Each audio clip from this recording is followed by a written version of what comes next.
For those of you who are watching the video online, I think the best way for you to get the most out of this is to participate in all of the activities, just like people in the workshop.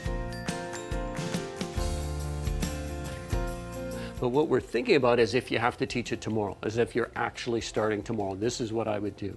So first of all, we need to explain. We need to explain why.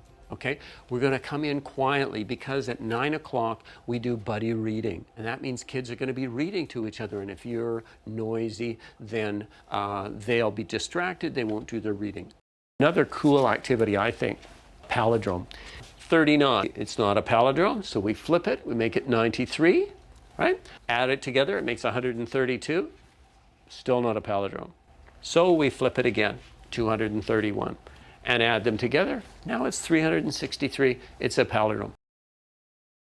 Or a web is a wonderful way to collect student knowledge. Okay, it's great because you can just look at it and almost instantly you can tell, does this kid get it or not?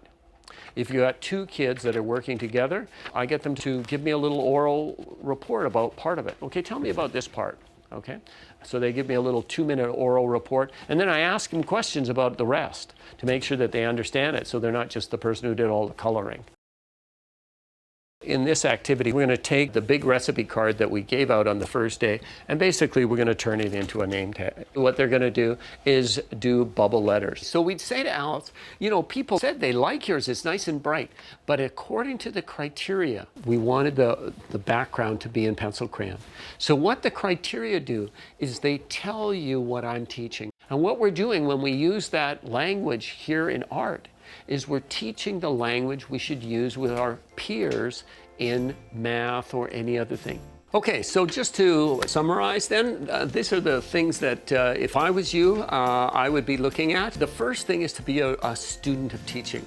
You know, there's just so much subtlety, like I showed you at the beginning. Just the change of one word can make a tremendous difference in the way the lesson goes. And also looking at the underlying, what I talked about the underlying purpose. Like, why is that teacher moving over there at that time? Or how would they vary it if it was after lunch and the students were kind of tired and so on, to get them more energetic. So those kind of little subtleties of what I call the poetry of instruction are one of the things that you really wanted to try to capture and learn as you go through.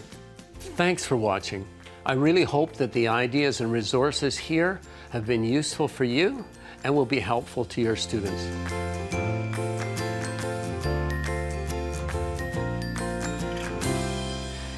The best of luck to you in your career. All the best. Really? No, the best.